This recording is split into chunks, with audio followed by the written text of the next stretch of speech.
Hello. It's very bright. Oh well. I want to talk about sensitivity, and I've already filmed this video once, and so there might be things that I've thought I've said. I filmed it in a dress though, and it was a dress that like you could kind of see some of my boobs, which I'm just not that comfortable with. But I want to talk about sensitivity because it's been on my mind a lot recently. And like, I don't know how to structure things, so I'm just gonna have to leap into it. There are, I guess, two things that I'm thinking about, which is sensitivity and like that word and the relationship that I have to it, and like how I relate to it in the sense of like, you know, being somebody with being somebody with ADHD, and so rejection sensitivity dysphoria is a thing, and also just frontal lobe not really developing properly. I have very little grasp of emotional regulation, and that is not my fault, but it leads neurodivergent people, ADHD people with ADHD, to be sensitive. I also view that, like, I view sensitivity for myself in the sense of that I am, or as someone that experienced a lot of emotionally dysregulating / and or like traumatizing experiences as a kid. Not very intense ones, but I guess just a compound of being a kid with ADHD and living in a family as a neurodivergent person unknowingly and being treated by neurotypical standards. There's a lot of just like rejection, outcast, vulnerability, sensitivity. Like, I'm just a little ball of like, I can be impacted by things.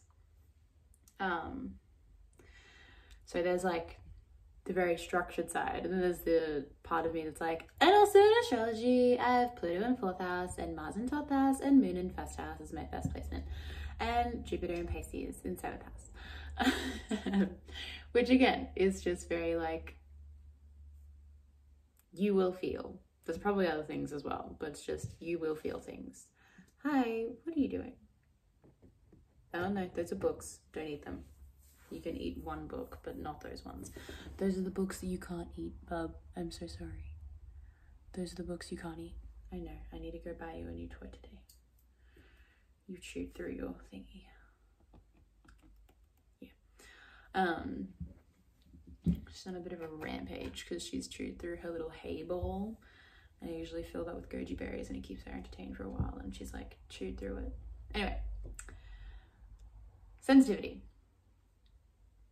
Another, I guess, bit of context background is that I was raised in a family that emotions weren't there wasn't a lot of space created for them. And I'm saying all of this family stuff not in a way to like demonize my family or the way that I was raised. I'm not really here to talk about that in much like depth. It's more to the fact of just giving points of context, of like my understanding.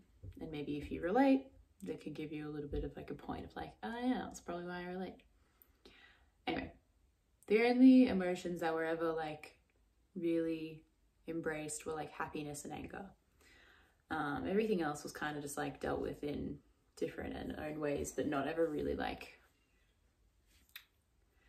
yeah, embraced, or like there wasn't a lot of time or grace given to them, like sadness, depression, any kind of more watery, like complex, heavy feeling wasn't really paid much mind or much airtime. And so there's like that background of it, of like my relationship to sensitivity and like maybe how I am a sensitive person, and the fact that like, oh, I guess like that the point of bringing up the anger wasn't really like the other emotion outside of happiness that was expressed, is that, yeah, like you couldn't really funnel or express anything within yourself in my home other than in the way of anger. That was the only one that was ever really listened to or like seen. So that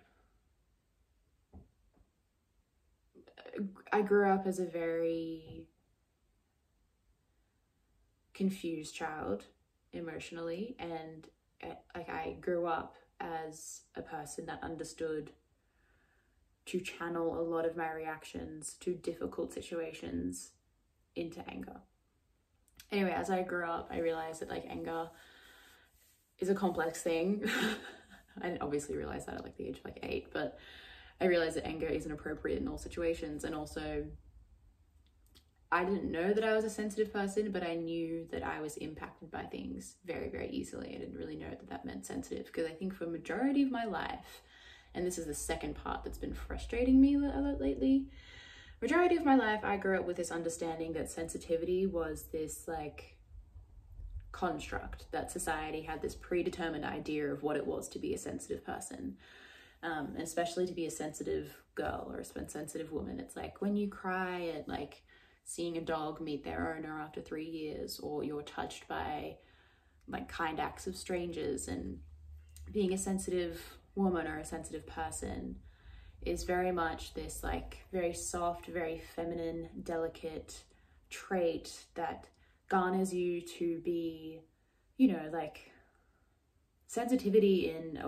a woman, or like, you know, sensitivity in a girl is desired, almost like it's looked upon greatly. And especially when it's expressed in this very soft, like a lot of crying, or like not a lot of crying, but it's expressed through sadness and understanding and empathy and being moved by the actions of others. But that's just not all of it.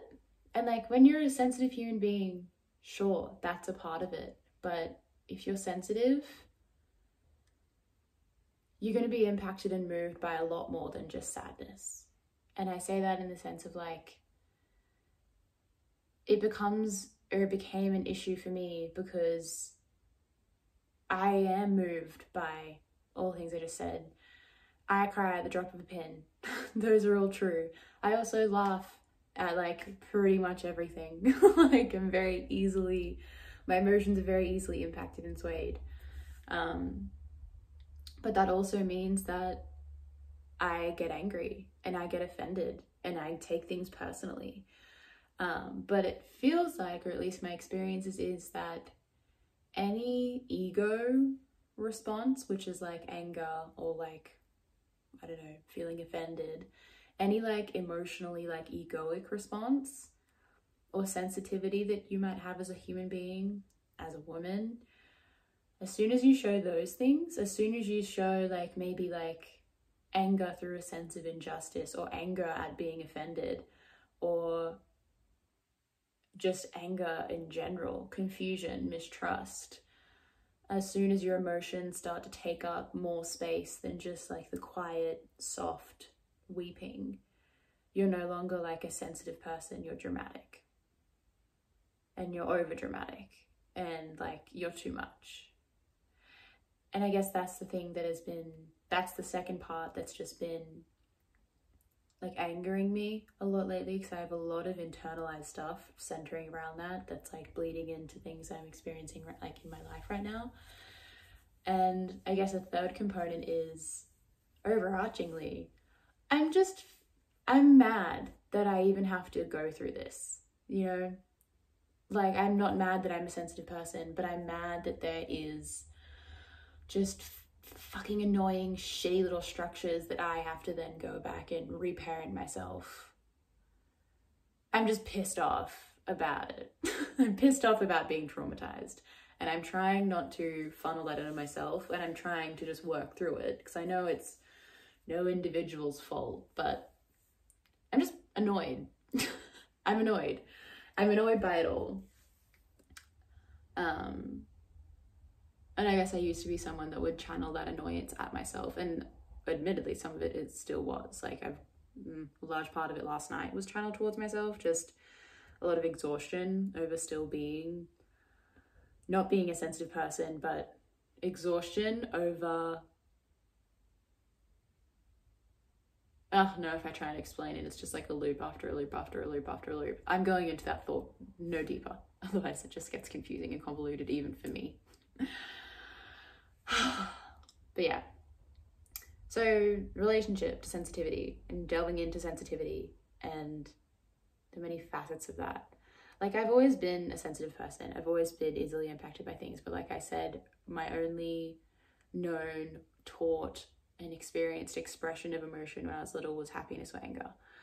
And I can like reflect on my life, and I kind of get, I guess that's also where frustration comes in, is I get frustrated by the fact that as I grew up and as I understood what was an acceptable societal thing of sensitivity, I then morphed into that. Like, I feel like that's like a part of a reason of like a little bit of why I experienced a wave of like repressing anger and turning into that like idyllic thing of like that idyllic profile of emotional expression, because I would so easily express everything. I was a little fountain of excitement and happiness and confusion and wonder and sadness and joy and frustration and bitterness, but never outright anger. Well, not never, but outright anger was rare. Ugly anger. Ugly. And I've seen myself like morph through so many different like, yeah, profiles of expression to try and find the right one that just can be accepted by others and also satisfy my needs of emotional expression. And I've come to the conclusion that it's fucking none of them, unless I just wholeheartedly express every single one of them. And the only regard I'll have for other people is that I'm going to try not to harm anyone in the process. You know, I'm going to try and do it responsibly and thoughtfully and safely for everyone. Like, not only am I going to try and be safe in my expression of my emotions for myself in terms of like expressing my emotions in those vulnerable moments with people that I trust, or with myself, or in environments that I trust, for the benefit of me and also for the benefit of the people around me receiving my emotions. And also to alleviate the feeling of like feeling like a burden for being a sensitive person. Because again, going back to my childhood, I feel like I was, for what I really was, which was just sensitive, I was always told that my emotions were overdramatic and that my emotions were like ultimately wrong in any kind of way, that they were attention seeking, that a lot of the time I was told that I was like choosing to it was reflected back to me that in my state of emotional reaction, because I was a sensitive little kid, that like this was a choice, that I was like choosing to be this frustration, and that it was implied that I had control over my emotions. You know, like it was communicated to me that there was an implication that I had control over what my experience was, over my emotions and my expression of my emotions, when in a matter of fact, like I would have been like, what, from the age of like 4 to like 16 being told these kinds of things. And I don't even think at the best of times adults have control over their emotion. I think it's a little bit of a misguided belief to think you can ever have control of your emotions. Maybe your reactions. I don't think your reactions at that age, I don't think you have control over your emotional reactions at that age. Certainly not when you're a teenager. Fuck, that's like probably the time in life when you had the least. Actually, no, it's like when you're a baby.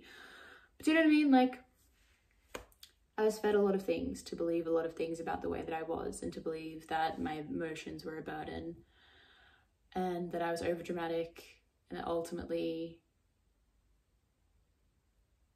I was wrong for being so emotional and so sensitive and such an easily impacted person, that was an issue and that was a burden for other people. And as I've grown up, like, I can definitely understand how other people view it as a burden. I can understand how how I have been in the past, I can understand how it comes across burdensome. And it's also therefore filtered into a lot of my self-talk, that my emotions, and I'm working out of it, my emotions have felt like a burden to even me. And that's also filtered me into become a person that is rarely sharing my emotional, like, my emotional world. I can talk about my emotions very objectively, but to be in the moment of feeling with somebody is rare for me. And I think that's just because of that, which is something I'm actively trying to get out of. Like I think I've had my period of being alone in my healing process. And I think that's important. I think if you're in a healing journey or whatever, the natural inclination is to want to like hermit yourself and want to be alone and want to realize all these things about you and want to be like focused on yourself and focused on you and blah, blah, blah. I think that's necessary and I think that's true. And I think it's going to differ, like the amount that you need to do that is going to differ for everybody. And I think it's going to happen more than once in your life. Like I'm expecting it to happen more than once in my life. But a couple of years ago, I had this feeling of like, I don't know, for quite a few years, probably since like 2018, I had been on this vow of like, I'm never getting to a relationship again. And that's when I think like my desire to be alone started. But then I think around like maybe 2021, I started like having this inkling of like, I think I could see myself being in a relationship, but not now. Now, 2021 was when I was like really starting to feel okay again. And I wanted to allow myself to like have a bit of a life before jumping into anything again. And I think there was just a slow progression. And now I'm at the stage where I'm like, I want to start integrating people in my healing. I want to start opening up to people. And that's where this like juggling act comes in of like having to confront and fight all these internal beliefs of opening up to people and trusting that they're not going to view me as a burden, and being terrified to open up to people because I have so many internalized like narratives that is a burden, that it is a burden to show my emotions to people, that it is so much better and so much healthier and so much easier if I keep my emotions and my emotional needs out of relationships. Like I've only realized like last year when I really connected with a friend who I'm very close to now. But it wasn't until her that like I realized that pre her, I had just been functioning in friendships where I had never fully opened up emotionally. And I think people just like, I think my friends always just viewed me as somebody who had my life together and who like knew myself and like could handle myself and, you know, would be able to share like I share here and would be able to talk about my life and like talk about past experiences. But I never fully opened up presently to a lot of my friends that I made like maybe post 2017, 2018. And I made a lot of friends in that period. Majority of friends that I have now, I made post 2018.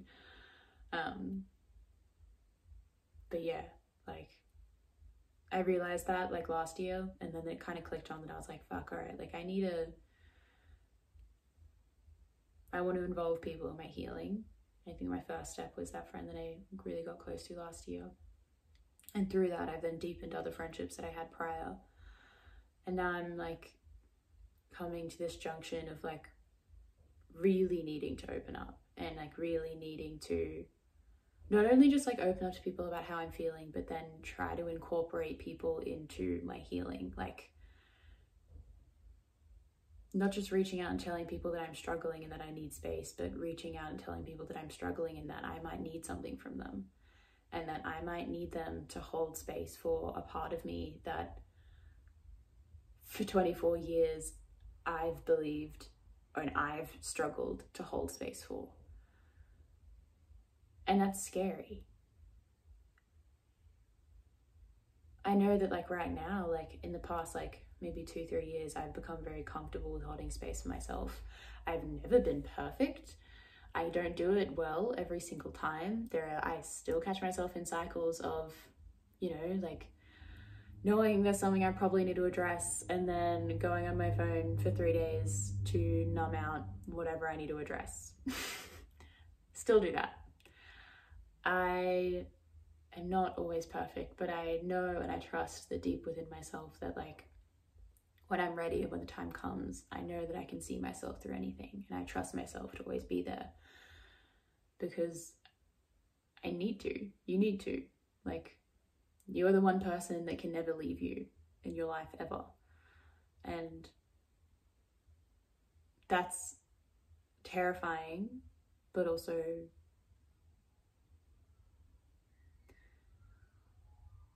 I don't even have a word to describe it. It's the biggest feeling of solidarity you could ever give yourself, of just that thing of like, all right, I'm not always going to be perfect, but I'm always going to try. And I'm always going to be there. And right now, I'm trying to open up that same extension of trust to other people. Believe it or not. And it's terrifying, as we've been saying, because I've got this rhetoric in my head of like, all I've been taught is my emotions are burdens to other people. And then I've finally gotten to the stage where my emotions don't always feel like a burden to myself. And then there's this big jump of like, all right, now you got to trust that other people won't find your emotions burdensome. Where it's like, Jesus Christ. Sorry, Jesus. You're a pretty sick guy, you know, archetype of compassion and love and Christ energy and all that stuff. Cute stuff. Love you, babe. Sorry to use your name in vain. Oh, I thought my hair in my shirt was my bunny, but it wasn't. It's hair in my shirt. Anyway, this is the kind of impasse that I'm at in my life right now, and there are so many feelings going on inside of me, and I've just been kind of like mulling over this entire thing for the past like 12 hours, and I've been riding the wave of like exhaustion, because there are parts of me that like will feel into these, you know, there's like palpation points and there's waves where right now I'm feeling very at peace with everything, because I feel on top of everything, because like I got up this morning and I was like feeling like shit, but then I got up and I ate breakfast and I had my cacao and I did some yoga, and then I went back to bed for 3 hours and I feel fine because I know that I've tried and I feel at peace. But this morning, every single vision of trauma was going through my head, and not just like of my trauma, but like self-sabotage kind of things related to this, just being like, I am such a wounded individual, this is exhausting for even me, why would I even bother being a burden to this person, why would I even bother, it's just so much easier if I carry on like I've been doing for the past yonks, just dealing with it by myself, because what if it is too much again? What if again I expose myself and I ask for help and I try to be vulnerable, and again I am met with, this is too much for me, I don't understand you, I can't do this, I need to leave. I mean, then that just happens, and then I get over it like I have every other time. No, it's weird when you say things out loud, how okay you become. But it's also incredibly easy for me to say that right now, right? Like right here, right now, when I'm like clear-minded and like I'm not actually in my feelings. I'm in my head. I'm talking right now. Not actually connected to anything down here. And I think that's not really a good sign, but I think it's just because I've been in here a lot and I need to get better at balancing out, but that's not what I'm talking about right now. That's not what we're doing. What we're doing is we're just talking and having fun, aren't we?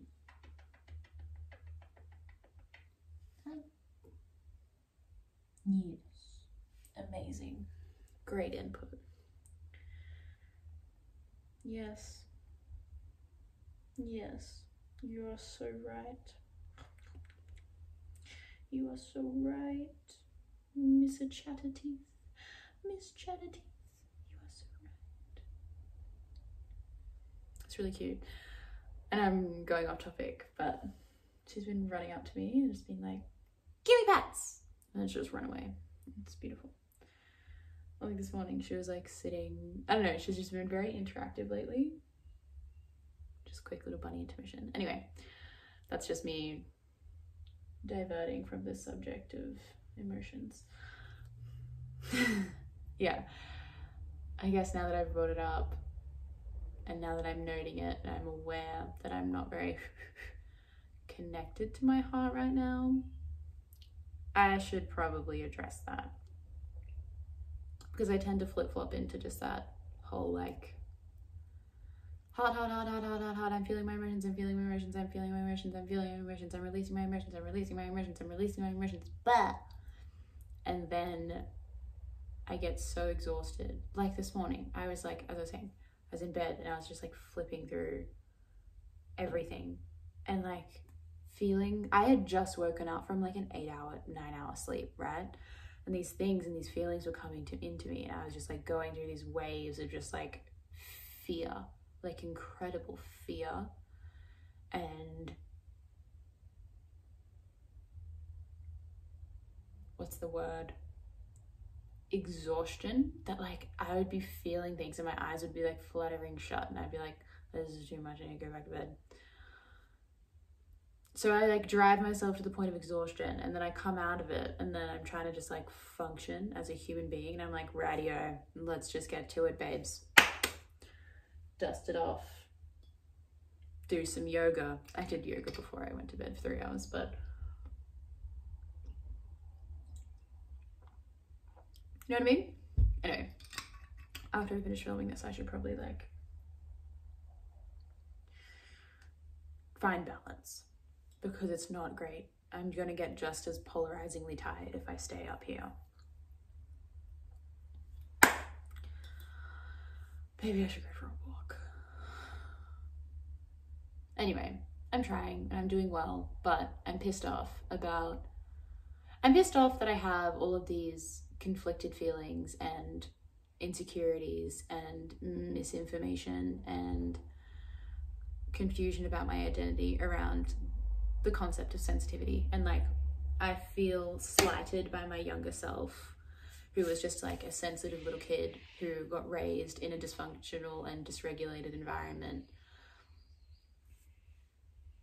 and didn't know how to express emotion correctly. And then on top of that, walked out into a society that was just like, it's almost like the double-edged, you know when,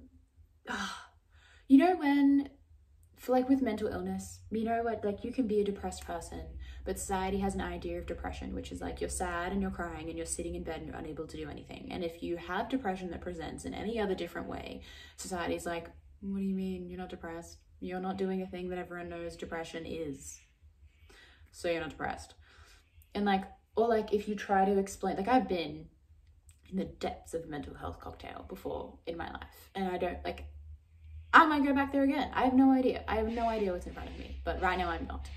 But in that time, I remember trying to explain to people what my symptoms may be or what I may look like, and when, like what my mental illness would look like when symptoms would actually be symptoming, when I wasn't like a normally presenting, somewhat stable human being. And it's like, it's kind of like that with sensitivity, in the sense of like, like, you can say you're a sensitive person all you want, but as soon as you start being sensitive, if it's not in that like soft feminine way, people are like, oh, you're just being dramatic, you're just being attention seeking, you're just being this. And it's like, you're not actually given the attention and the compassion and the care that you need, because you're not presenting as what people find consumable. And I'm angry about it. That's what I've been meaning to say for the past like half an hour. I'm so sorry. I'm angry about that, but I've been waffling about so much more. But I'm angry about that. That's what I'm angry over. And that's my like beef with sensitivity and with how society views sensitivity, is that like, if you're not presenting as some soft, womanly person with vulnerabilities that are soft and feminine in nature, you're a burden, you're overdramatic, and you're not sensitive. And not like people with like softness and like crying and, you know, not that that doesn't deserve and garner compassion, it does, but it's also just kind of like, I wish we all got treated how we deserved. Hi, if you eat that, you'll feel sick. I'm sorry. Do you know what I mean? Like,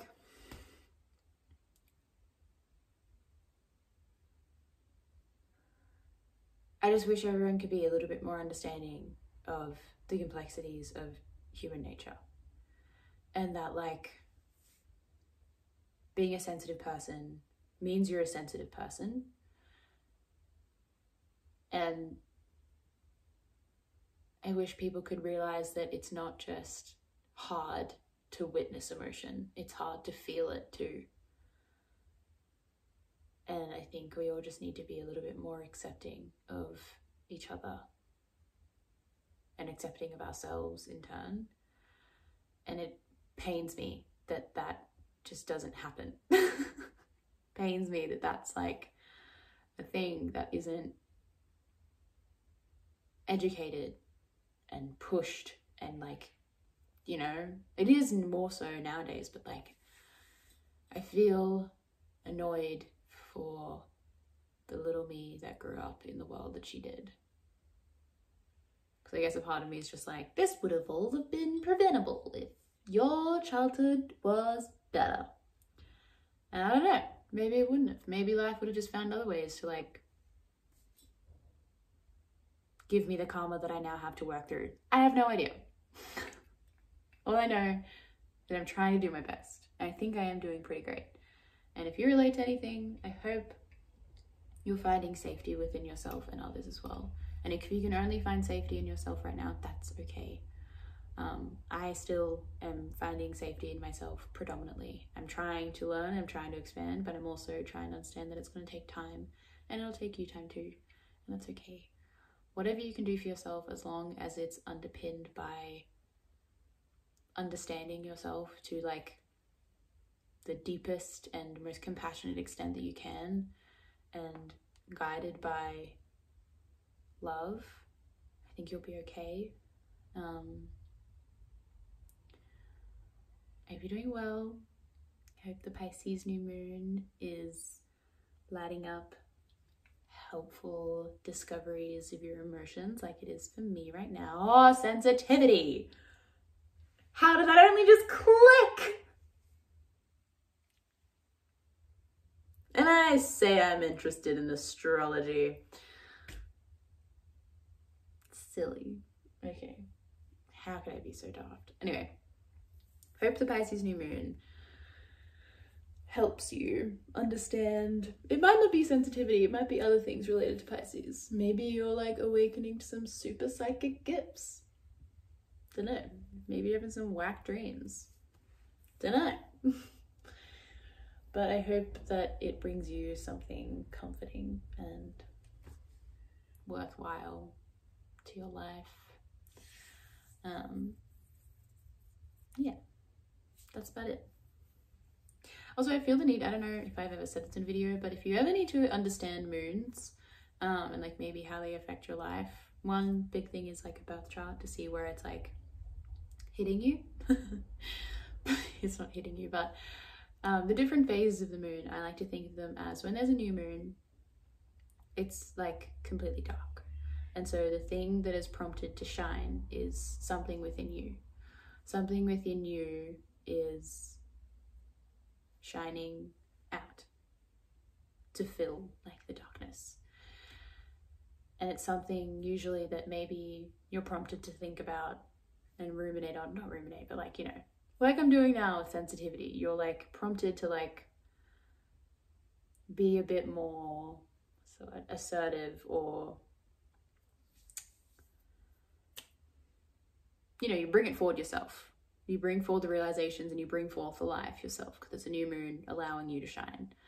And a full moon is when the moon brings up stuff that you probably haven't seen, thought of, felt, or addressed, and it's the things that you don't really expect. And it usually will be in the parts of your life that like are in the birth chart. So if you ever need to understand like why you're feeling a certain way, what kind of things are coming up, or just have a bit of a better understanding of it in general, think of like new moon, I shine, full moon, moon shines onto me.